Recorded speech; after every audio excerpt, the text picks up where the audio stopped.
Hello everybody and welcome back to another video. Oh, okay. One of them's a liar. So now someone's ringing the doorbell. Who is it?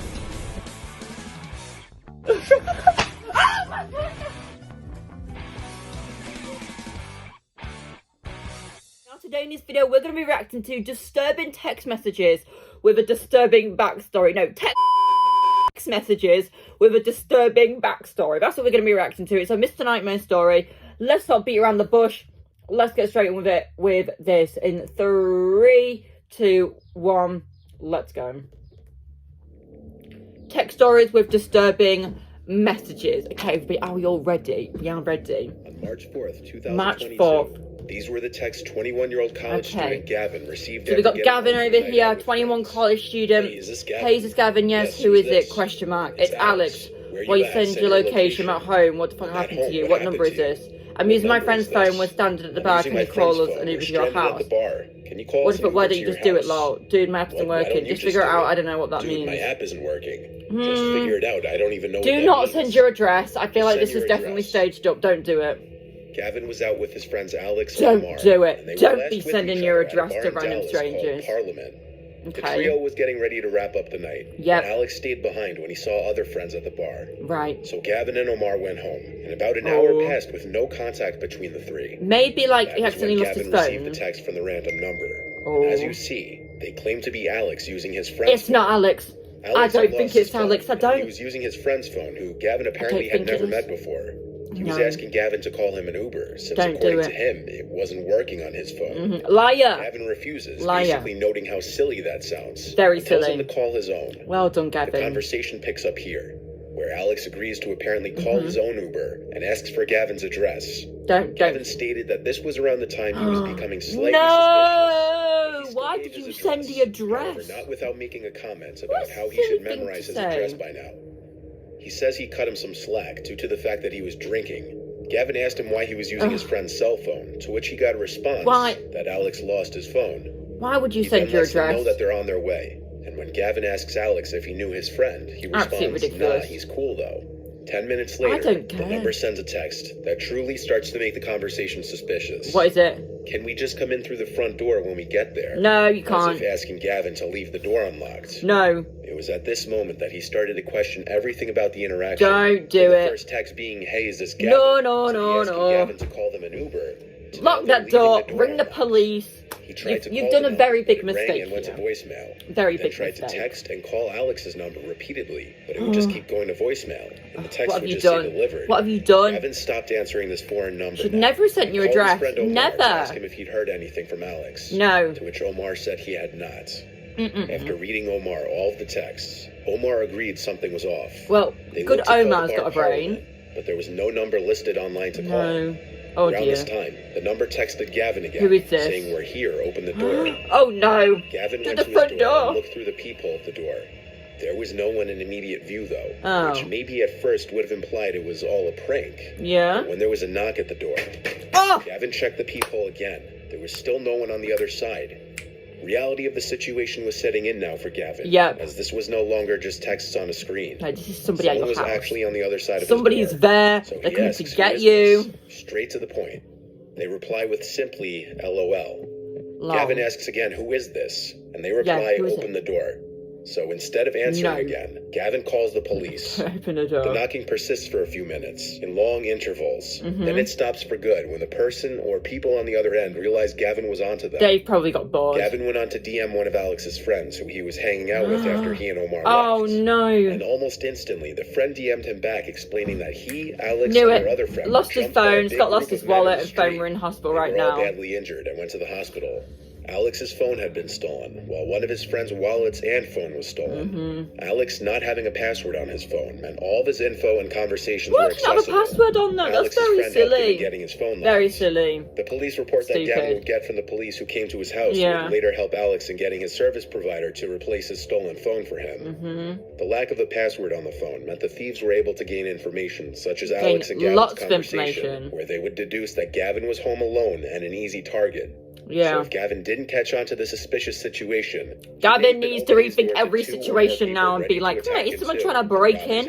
Is someone trying to stalk me? Like, I would have caught on straight away. I would have been like, no. I know. No. The case regarding finding the thieves and assaulters remains open. Oh, why don't you just track the phone? Oh, number 2, you should have tracked the phone.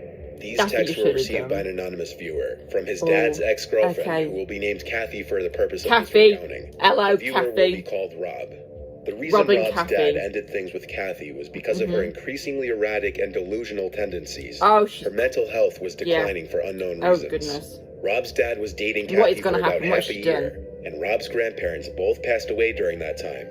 Rob's dad wasn't very open at first about how Kathy would start acting all paranoid about his son's dead grandparents, about how she believed they placed a curse on her. Rob's dad cut ties with Kathy when the delusions got too ridiculous. Rob was left in the dark for the longest time about Kathy's delusions, though, presumably out of embarrassment for having spent so much time with a supposed nut job. It wasn't long after his father's breakup with Kathy that Rob would receive texts from her himself.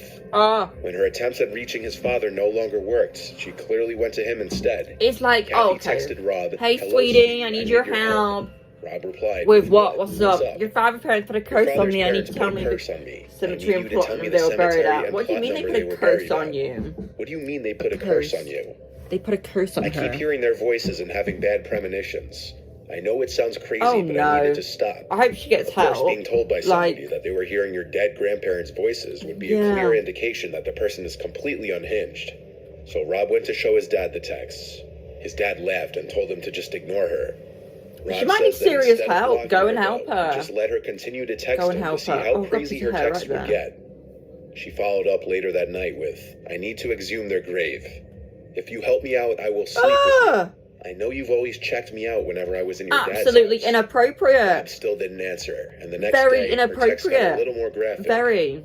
Rob showed these texts to his dad, and this time his dad was not crude. amused. He called Kathy and screamed that he would be getting a restraining order if she didn't stop.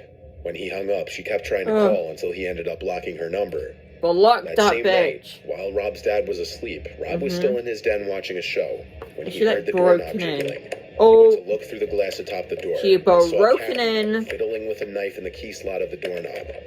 She looked up at him and through the glass and started pleading with him to let her in. Don't let her Rob in. called for his Definitely dad. don't let her in. She started to scream no. When his dad came to the door, he screamed at her and then went to call the cops. Kathy would scream back constant obscenities and threats, waving her knife in the air. I think she needs very, very serious police help. Arrived to her still at the door with knife in hand. You need to like call an ambulance, call the police. Based on her coming to their house with a weapon and not leaving when asked, she was arrested, and Rob's dad filed for a restraining order against her. Clearly, Kathy was more than just delusional. Who's that lady starting there? to suffer from some sort of mental illness, such as paranoid disorder. Yeah. This does not mean she wasn't a danger to others, though, as well as herself, evident by the knife she brought to their house and attempting to break into their house. She had a knife on her. No one was hurt. What's she gonna do with that knife? Wow. An 18-year-old girl named Leanna. Oh wait, number 3. Was at a local bar with her friend on a Saturday. So we've got another bar story she got here. a notification that someone was trying to send her a message on Instagram. Oh, what is the Usually message? people disregard these message requests, as they're messages from people you don't follow back on Instagram. No.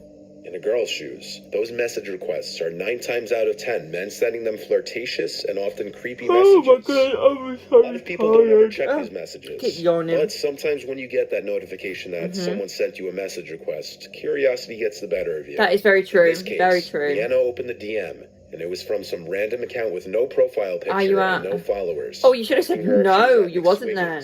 A local bar in Hoboken. Right away, this is cause for alarm, of course, because this would be this coming is from America. someone who knew where she was at that exact You look moment. good in that Someone pink top, aren't you? intentionally 18 though, you using a shouldn't be in a fake bar. Instagram account. How does this follows person with, know? Yes, who's this? You look good in that pink top. Are you 18 though? Shouldn't be in a bar. I won't tell them. anyone though. Who is this? Who is this? Just Who a is guy it? who thinks you're really attractive. By this point, Leanna assumes it's a prank by someone she knows. Is somebody and asks messing who's with her? The person Well, I think that as well at replies this it's neither of point. the names she just It mentioned. depends. It's neither. Upon Send Leanna a asking for selfie. The person replies, can't. Why the girls not? look around the bar for anybody that could be alone. Yeah. Mainly an older, predatory-looking man. They saw a few men that appeared to be alone sitting at the bar. Yeah, but none of them were eyeing the girls, though. Okay. That's when she says, "K, bye, we're leaving." Moderately uncomfortable, the two girls leave the crowded bar and start walking. Is somebody like gonna come follow them? They go to another bar nearby, which is far less crowded than the first. You're right. They sit at the bar and order a few drinks, looking for young guys to talk to. Is he gonna be in there? When Leanna's phone vibrates again, oh goodness! She gets another creepy message from the person. What did you say? This is my favorite bar. Good choice. Oh no! Leanna shows her friend the message, and then the two start looking around the bar for someone who could be So sending what if the he's messages. outside?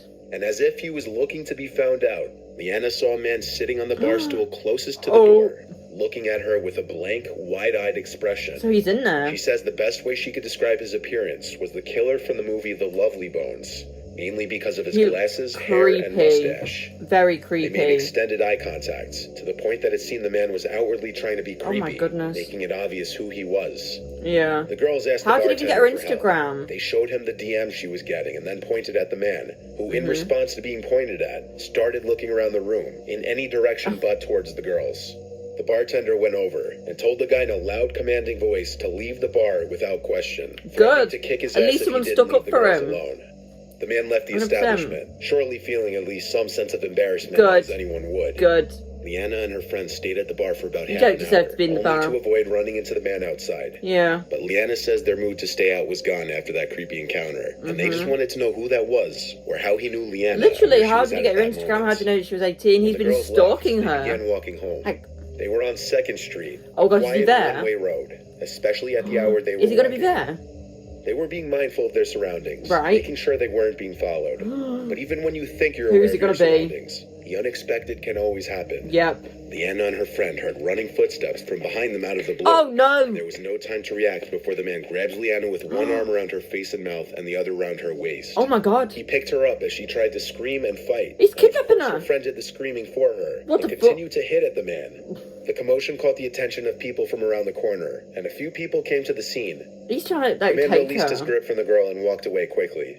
Nobody went after the man. Ring the police. The girls called the police there on the spot. Oh, good. Leanna showed the police the DMs, and 2 witnesses backed up their story as well. Yep. A police report was made, and a case was opened to find the man in question. 100%. Leanna would speak to detectives at her home a few days later, who gathered all the information she could give.